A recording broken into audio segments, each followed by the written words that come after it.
Hey, yo, so this is what we doing now? The Dodgers and the Blue Jays in the World Series? Man, I'm watching this like it's a Netflix spinoff. Dodgers got a payroll bigger than Canada's GDP, and the Jays, they just happy to be invited. But listen, don't sleep. Them boys from Toronto got fight in them. Let's break down what's really going on in this so-called matchup. The World Series. It's in Toronto. It's the Dodgers against the Blue Jays. The Dodgers are heavy favorites in this one. First game, it's going to be Yasavich going for the Blue Jays against Snell going for the Dodgers. So the Blue Jays just released their roster. Bo Bichette is on the roster. He's been out since September 6th when he injured his knee in that home plate collision at Yankee Stadium. He brings a .311 batting average into the game. That's what he hit this year. 840 OPS. So he's been out 7 weeks. So here's what the Blue Jays did with their roster. They put Bichette on the roster and Ty France on the roster, and they removed Joey Loperfido, and they removed the right-handed reliever Yariel Rodriguez. So here's some of the things that you look for in this series.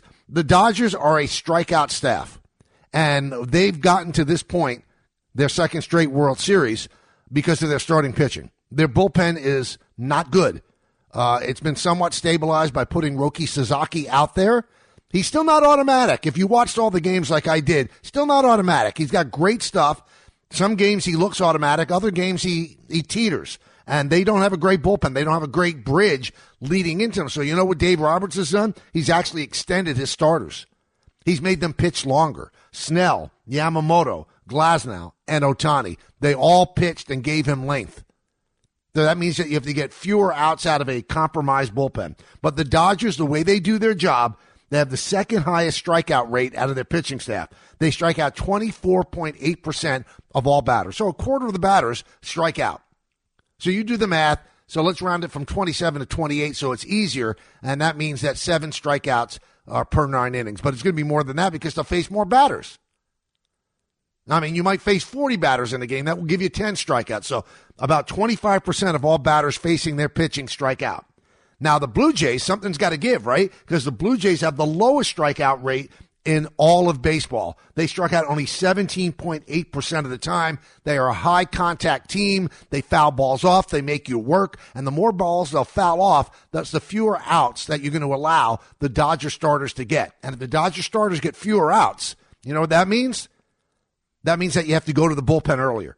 That means you have to throw more pitches. I've seen it. You know, the Blue Jays, when they beat up on the Yankees during the season, 8 out of 13 games, the reason they did it is they kept fouling pitches off. And that makes the pitcher throw more pitches. Hold up. You talking like the Dodgers already got this thing wrapped before a pitch is even thrown. You sound like one of those dudes at the bar who bets LA money line before looking at the matchup, bro. Listen. I get it. The Dodgers' rotation's nasty. Snell, Yamamoto, Glasnow, Ohtani. That's a murderer's row of arms, no question. But don't sleep on Toronto, man. These Blue Jays, they pesky. They foul everything off like they're trying to annoy pitchers into retirement. And Bo Bichette coming back. That's huge. You think this kid sat for 7 weeks just to watch. Nah, he's about to swing like he's making up for lost time. Dodgers bullpen's still shaky too. You said it yourself, K. So if these Jays grind out a BS and get those starters out early, yo, that pen's gonna crack like a cheap windshield in the Bronx winter. So yeah, Dodgers got the arms, Blue Jays got the contact, something's gotta give. But don't act like it's over before it starts, Mikey. You seen what happens when underdogs get hot. We watched it all year. Toronto ain't going down quiet. Now the big story in this World Series is this. Are the Dodgers ruining baseball by being this good and by having, essentially a $400 million payroll? And my answer is somewhat complicated. I don't think they're ruining baseball at all, but I understand why people might think that it could damage the sport. Here's what I mean. I think it's always good for a team to be dominant in a sport. And then the rest of the teams, they spend all their time, all their energy, all their planning to get that team off the mountain.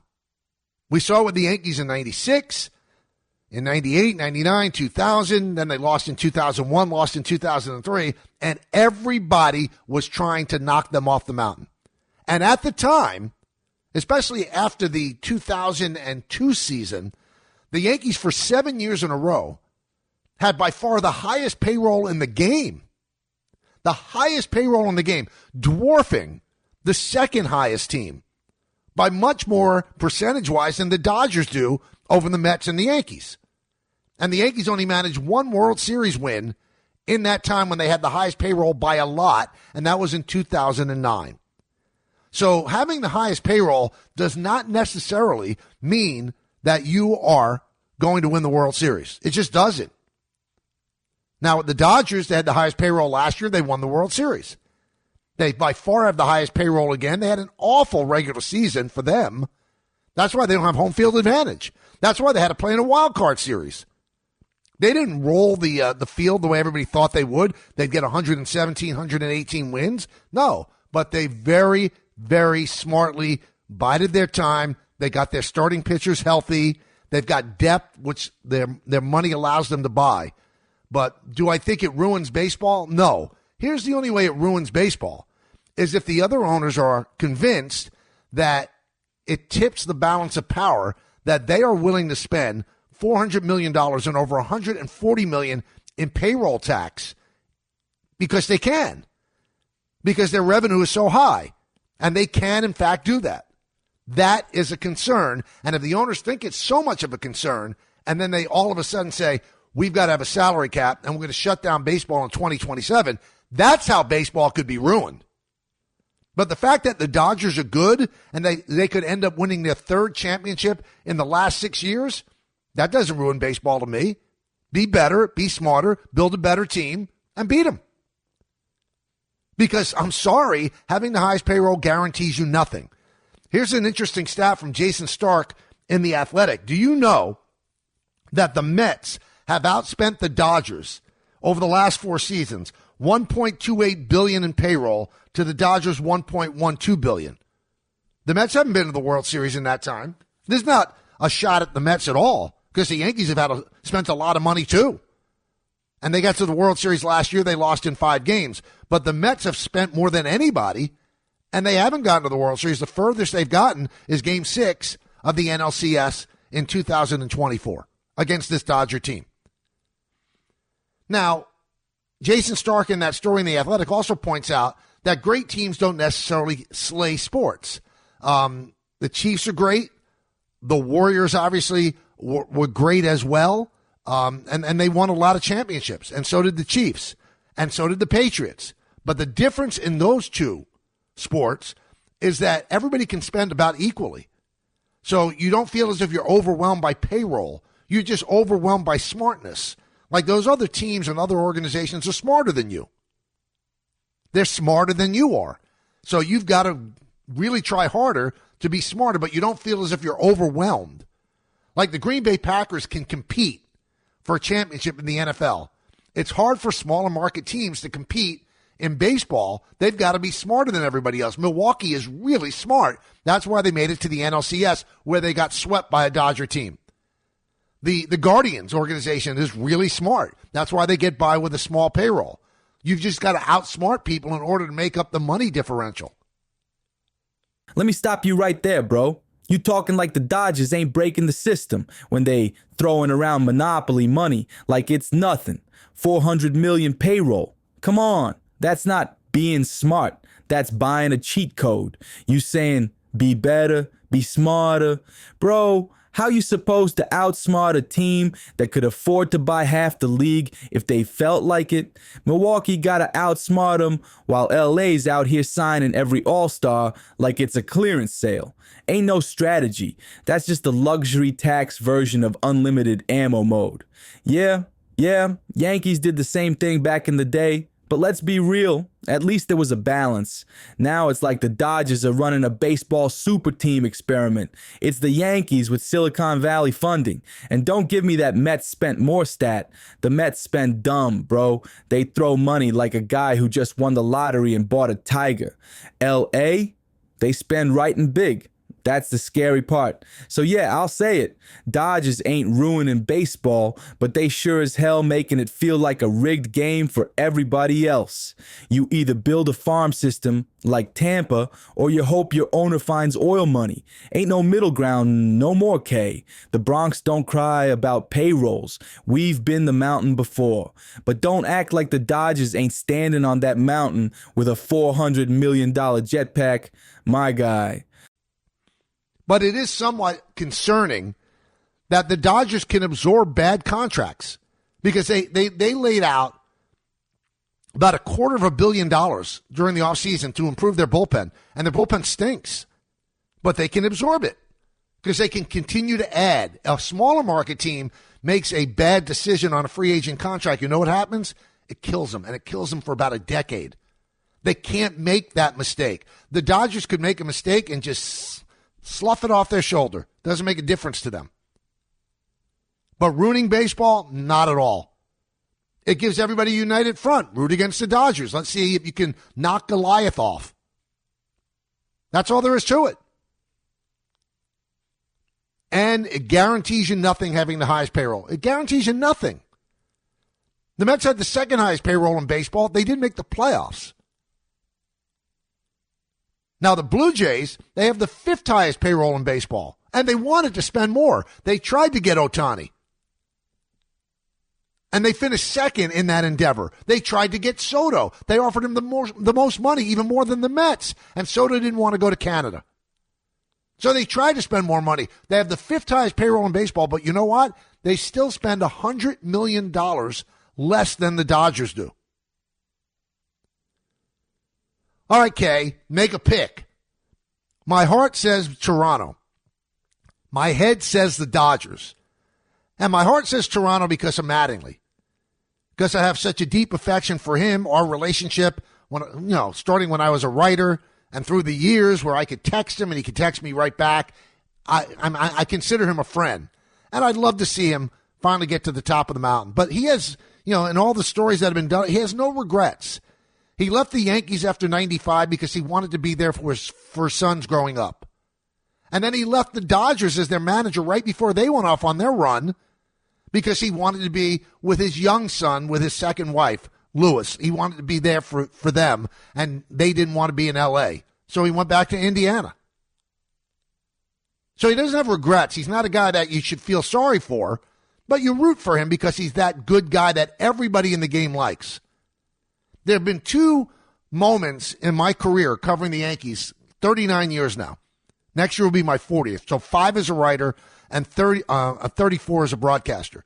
There have been two seminal moments during that run where I noticed a team that was totally behind one player. There was no jealousy. There was no agenda.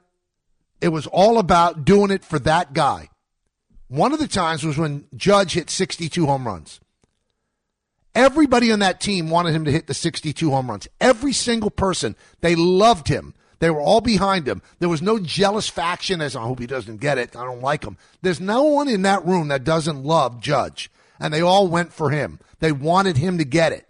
They pulled for him. Everybody's rowing the oar in the same way. And the other time was in 95 with Mattingly. Everybody on a team wants to make a postseason. And the Yankees went off on that incredible run where they could hardly lose a game if they wanted to get that wild card spot. And everyone was pulling the rope in the same way for one guy, and that was Mattingly. One guy. I'd never seen anything like it before, and I'd never seen anything like it since except for Judge, where an entire team was rooting for one guy. There was no other agenda. And when they clinched that wild card, and Mattingly was finally going to go to the postseason, everybody was jumping on him. Everybody was happy for him. Everybody was celebrating for him. And going further, when the Yankees lost in the 5th game to Seattle and then they took that flight back home, I've never seen a team on a plane crying for one guy, going over and consoling Mattingly, and Mattingly in turn was consoling them, trying to make them feel, hey, it's not about me. We lost as a team. Let's all feel bad for ourselves, but let's not just feel bad for me. Because that's the type of guy he is. He's top of the line. He's all class. And that's why Most of baseball is rooting for Don Mattingly. Now, is getting a World Series ring as a bench coach the same thing as getting a World Series ring as a player or manager? Of course not. But that's what's available to him right now.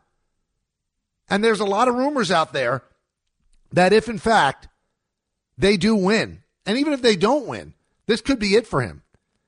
His youngest son is now 10 years old, and that's why he walked away from the Yankees in 95 when he could still play. He was 34 years old, and he walked away. And he walked away right before they went on that run of the championships. He could have been that guy rather than Tino Martinez. It's about family with him, and that's what he turns his teams into, family, where he is almost like the patriarch of the family. So, again, my head says Dodgers, my heart says Blue Jays, but part of my head also says the Blue Jays have what it takes to maybe derail the Dodgers because of their contact ratio, because they don't swing and miss that much, and that's the Dodgers' big deal, is getting you to swing and miss. So I'll shock you right now, and I'll say that the Blue Jays will win the World Series, and they'll do it in 6 games, and they'll celebrate at Rogers Center in Game 6. That's my feeling right now. Might I be wrong? Of course I could be wrong, and most people are picking the Dodgers, and I get it. I understand it. Why wouldn't they? Why wouldn't they? My guy, that was a beautiful bedtime story about Donnie baseball and all, but you lost me the minute you said the Dodgers can just absorb bad contracts. You hear yourself, bro? That's exactly the problem. You talking like that's just normal baseball. Nah, that's billionaire baseball. You're right, small market teams make one bad deal, and they done for a decade. Meanwhile, the Dodgers sign a dude who throws 3 innings and a hammy, and they just shrug like, hey, what's another $40 million? That's not absorbing contracts. That's printing money in broad daylight. And don't get me wrong, I love Don Mattingly, Bronx legend, pure class. If the Blue Jays win one for Donnie, I'd stand up and clap. But come on, Kay, you can't tell me with a straight face this is a fair fight. You got Toronto swinging with a fifth of the payroll, and LA rolling out a $400 million roster like it's a movie cast. You saying, let's see if Goliath can be knocked off. And I'm with that, but let's not act like Goliath's playing by the same rules. Dude's got armor made of gold and backup pitchers and private jets. And yeah, Judge in 62, Mattingly in 95, those were real baseball moments. That was heart, sweat, and soul, not spreadsheets and tax loopholes. The Dodgers, they just bought hard wholesale. So nah, K, I ain't hating on dominance. I'm just saying, when dominance comes with a $400 million receipt, it ain't the beauty of the game. It's the business of the game. Let's go to Ralph in Brooklyn. Start it off. Hey, Ralph. Hey, Mike. So, 2 things. First of all, I agreed with everything you said, except for one thing. When you said he would have been the Tino Martinez, don't forget, Tino hit 100 home runs between 95 and 97. Mattingly's back was out. He had no power. But aside from that, you and I had a conversation about payroll, and 100% highest payroll does not mean you're winning. The highest payroll means you're paying for marquee players to put fans in the seats and build the finances of the team. Has nothing to do with winning or losing. Well, but no, my question I would disagree with this. It has to do with competing. I mean, what the Mets did this year is inconceivable, to have a $340 million payroll and not make the playoffs. If you spend a lot of money, it almost guarantees that you're going to get into the postseason. It's not just about putting fans in the seats, because fans, you can have the biggest stars in the world. If the team stinks, you're not going to pack the joint. The Angels didn't pack the joint when they had Ohtani and he was doing magical things for them. You got to win, too. So I think that it allows you to outspend mistakes, and you should be able to get into the postseason just on virtue of money spent. No, I disagree with that. And what I meant with Mattingly said that at the end of the 1995 season, he finally figured out a way to manage his back and be the player that he once was without blowing his back out. And I think he had many more productive years left. And that's not a knock on Tino. Tino had an unbelievable run with the Yankees and 4 championships. But Mattingly would have played the role of the first baseman there, different than Tino. He's not going to hit 40 home runs like Tino, but he could have been a 300 hitter, and he showed that in that one series against Seattle where he hit over 400. Henry in South Carolina. Henry. Michael, thank you for taking my call. You got it. I'm in complete correlation with your take on this year's World Series. It would kill me to have the winner of this year's World Series being the AL East, but there's something about the last time the Yankees being the repeat winners that I don't want to go away. I agree. So, even though both teams irk me, I would love Blue Jays in 6. Now, again, I think my last caller kind of took a little bit of my fire away. There's a correlation between spending and competing, without a doubt. It's not a guarantee that you're going to win every single year, and I don't think that it necessarily means that you're ruining the sport. I mean, the Yankees were number 1 in payroll in 96, 98, 2000, and until the league adjusted and came for them. And then throughout the 2000s, even when you see the Giants doing what they did for a number of years in the 20-aughts, they were middling in payroll. They spent, but they weren't the 03 Marlins, the Cinderella story being number 25 in payroll and winning the World Series. I think that's a far-fetched idea in this day and age. And I just hope that the league adjusts to what the Dodgers are doing. Kills me. But the thing is, Henry, it's hard for them to adjust because there aren't many teams that could spend $400 million that can actually afford to. The Mets could, the Yankees could, the Blue Jays probably could, the Red Sox probably could. But, there's massive tax bills that you have to pay, and also you lose draft position and things like that.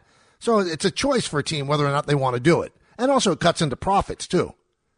But in terms of, the league catching up, they've just got to be smarter. That's what you have to do in baseball. You have to be a smarter organization to make up for the money disparity. And the problem with that baseball has is that the Dodgers aren't just filthy rich. They're really smart. Andrew Friedman is really, really smart. They have a great organization. So that makes it tough to beat them. All right, that's it for today. Go on, hit that subscribe button. Don't be shy. And down in the comments, tell me what you think about Michael K and his rants. Is the guy spitting facts, or is he just flipping out like your uncle after 2 espressos? Let me know. I'll be reading them. Catch you next time.